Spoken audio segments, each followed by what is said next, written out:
those of the press and those of the people who think that I lost so much by not taking the step, I would like to say that I did not lose a thing up until this very moment. I haven't lost one thing.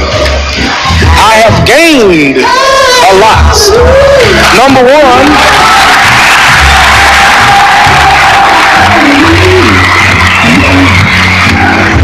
Number one, I have gained a peace of mind. I have gained a peace of heart.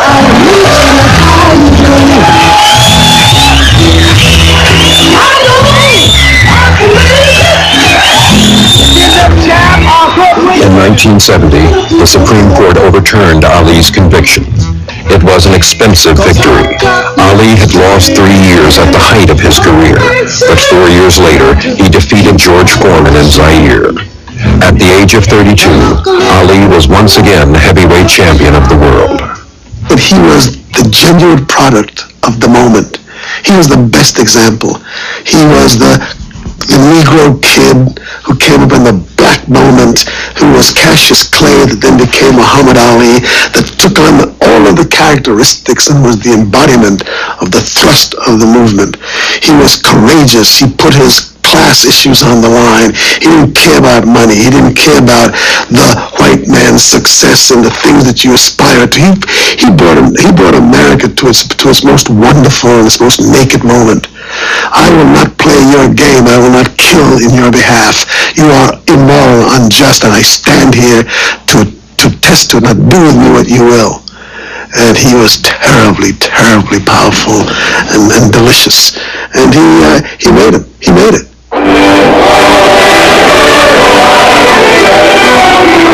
Muhammad Ali had forced America to recognize him on his own terms.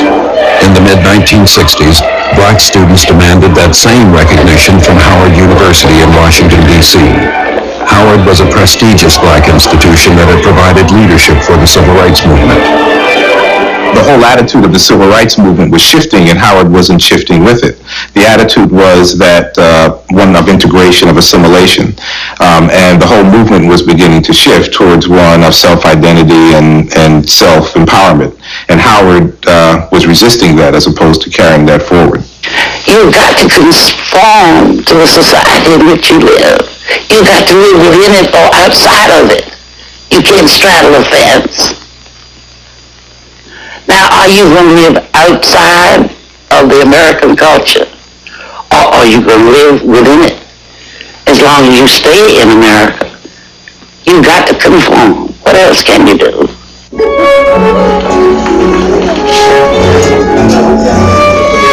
For nearly a century, Howard graduates had been trained to compete with their white counterparts on every level: educational, cultural, social. By the 1960s, half the nation's black physicians and a fourth of its black lawyers were Howard graduates. Known as the Black Harvard, Howard mirrored white schools in many ways, including curriculum. Few courses focused on black history or culture.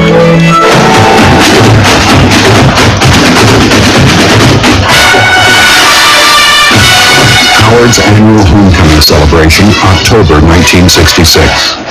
4 months earlier, Black Power had become a rallying cry for many in the civil rights movement. At Howard, 5 women ran for homecoming queen.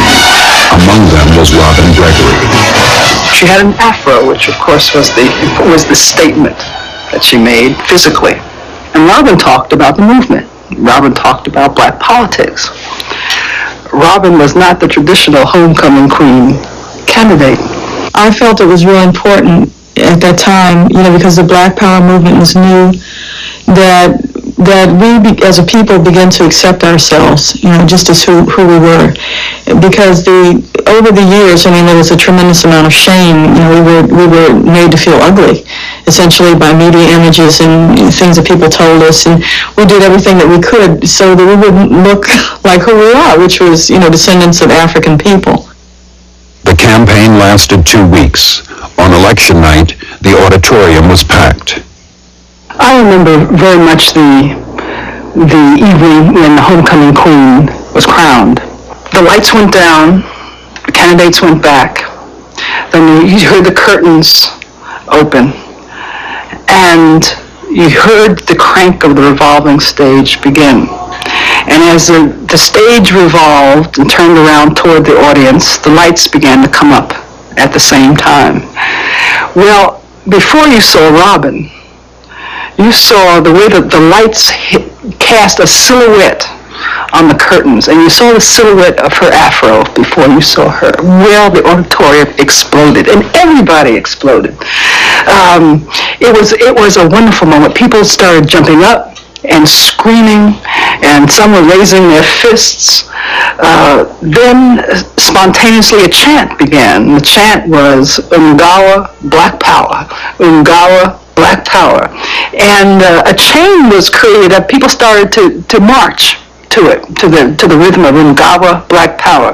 And there was a line that went all the way around the auditorium, and more people joined the line. I did too, as it went around the auditorium. And finally out the door and into the streets of Washington, D.C., past the campus, and still chanting Ungawa Black Power. And that was really the launching of that movement at Howard. The movement grew. In April 1967, a student Black Power group invited Muhammad Ali to speak at Howard. See, we have been brainwashed. Everything good and of authority was made white. We look at Jesus, we see a white with blonde hair and blue eyes. We look at all the angels, we see white with blonde hair and blue eyes. Now I'm sure if there's a heaven in the sky and the color folks die and go to heaven, where are the colored angels? They must be in the kitchen preparing the milk and honey. We look at Miss America, we see white. We look at Miss World, we see white. We look at Miss Universe, we see white. Even Tarzan, the king of the jungle in back Africa.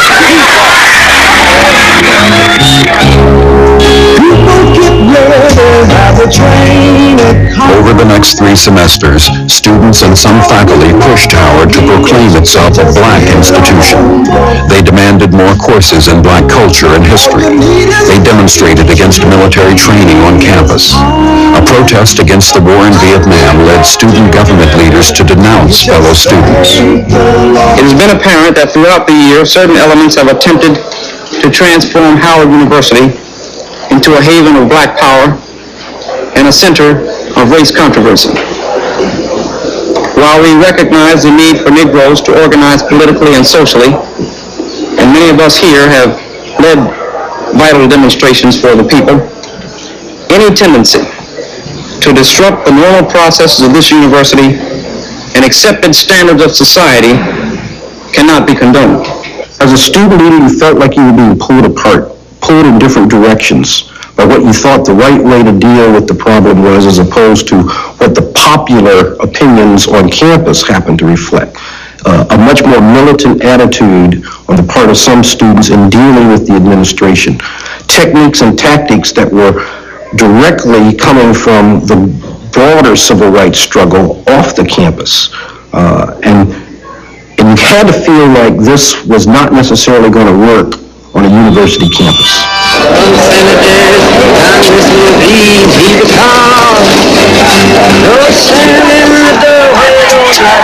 Throughout America, students were confronting the nation's inaction on civil rights and its involvement in the Vietnam War. As protests escalated, so did conflict between students and police.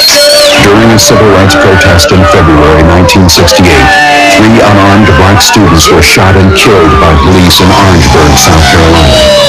And then what we were doing at Howard and the dangers there seem minimal compared to what other people were willing to face for the same kind of reasons. Students at Howard moved with a new urgency. They issued a manifesto. It demanded that Howard move toward the students' vision of a black institution. The students set a deadline for the administration's response.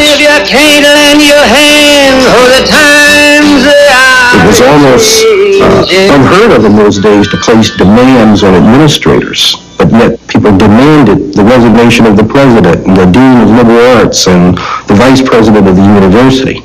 I don't think many of the elected student government leaders would have gone that far.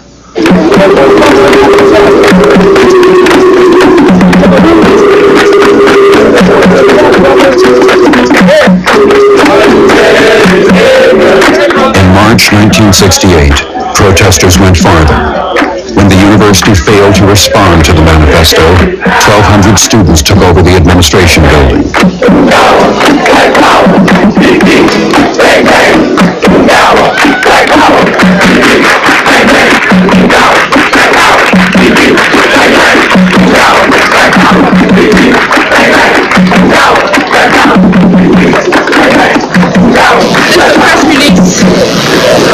Issued by the students for staging a sit-in in the administration building. If Howard University persuades the federal government to serve an injunction against us, many of us will stay in the administration building and be arrested. I'm sorry, brother. We feel that the administration must give some public indication that they will move to establish democracy and a black-oriented curriculum before we can discontinue our protests.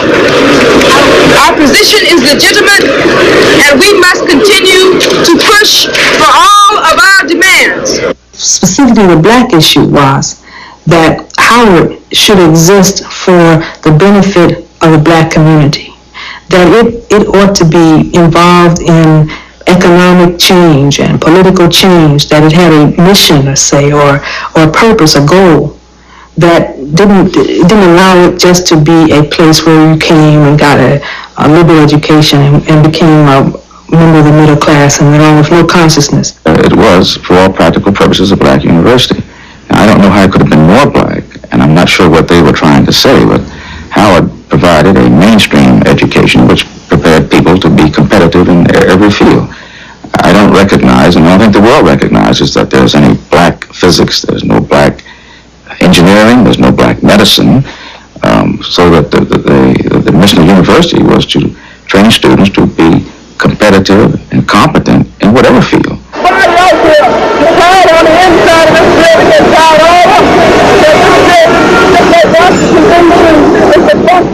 News of the takeover spread throughout Washington. On Capitol Hill, legislators reminded the press that Congress was responsible for more than half of Howard's annual funding. I am shocked and dismayed by the situation that has developed at Howard University here in the nation's capital. I believe that citizens throughout the country who believe in democratic processes, who cherish an orderly society, and who, with the tax dollars which they pay, support this nation's institutions of higher learning, will be outraged by the fact that it has become necessary, temporarily at least, to close this institution because of a student uprising that can only be described as anarchy. The following day, student leaders telephoned members of Howard's Board of Trustees. I was primarily concerned with protecting the students and the university from chaos and violence. They were organized and they had taken over a couple of the buildings, and they seemed quite persistent and insistent. And a few of us on the board felt that if we didn't establish some communication with them, that things would get worse and worse and worse. We want to make Howard University a university which is quite relevant to the black community. We want Howard not shut off from Georgia Avenue and 14th Street. We want Howard University to stand as a pinnacle of black America as far as education is concerned. You know, we're talking about Howard University. We're talking about black people. Black people are asking for freedom and more rights. We don't care what happens at white universities. Realistically, how long can you sit in this building? Oh, realistically, we're going to stay here until, we get what we want. That's being very realistic. At some point, the university trustees and administration, they wanted to negotiate. They wanted to sit and talk with us to find out what was going on. And so we put together a negotiating team, and the team was headed by Adrian Mans. And so we went back and forth on a lot of issues, and came down to two that were a problem. First was Neighbor's resignation. And the trustees told us that he planned to retire the next year, so that they felt there was no need to ask him to resign. And secondly was on the matter of black, the word black. We wanted Howard to make a statement about its commitment to the black community, to the welfare of the black community. And the trustees said no, they couldn't do that. The takeover had entered its third day. Students expected to be evicted by the Washington, D.C. police, a force that was predominantly white. Despite the bravado, many feared police action on campus.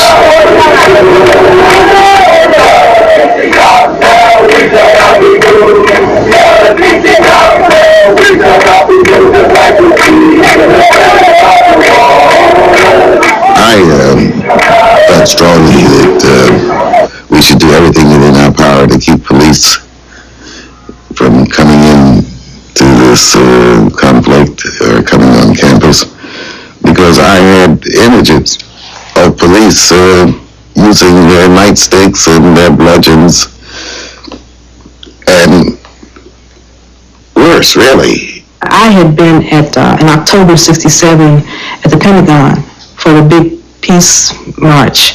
I had gone to that and I seen how they had beat those people at the Pentagon, young white people. And I said, they'll do that to them. I know what they'll do to us. By the fourth day, trustees were ready to take legal action against the students. Clark pleaded with the students to end their protests. He told them the trustees would not accept the students' definition of a black university, but they would give students a greater voice in developing the curriculum. We talked about it that night, and that morning we got up and we went down and we said, it's time for us to go. And we gave our reasons why we should go. And we asked all the press to leave who were there, and we had open mic so students can come up and they could say whether they were for it, whether they were against it, whatever the reason. That went on for about an hour, hour and a half, 2 hours. We took a voice vote, and the agreement was that we should go. Mr. Brown, would you call Howard a black university now? No, Howard is not a black university now. Howard, is there a possibility that it will be? The Americans want to in. That we have made the major move in our protest to move Howard towards becoming a black university. Howard is well on its way towards becoming the black university, the type of black university we want to see. If we didn't believe that, we would not have come out of that building. We are concerned first with the young people, the students of Howard University, as human beings, and we are identified with them as human beings. The students ended their takeover. It had lasted 5 days. Police had not intervened. The following semester, Howard University sponsored a national conference called Toward a Black University. It energized a growing Black Studies movement throughout the country.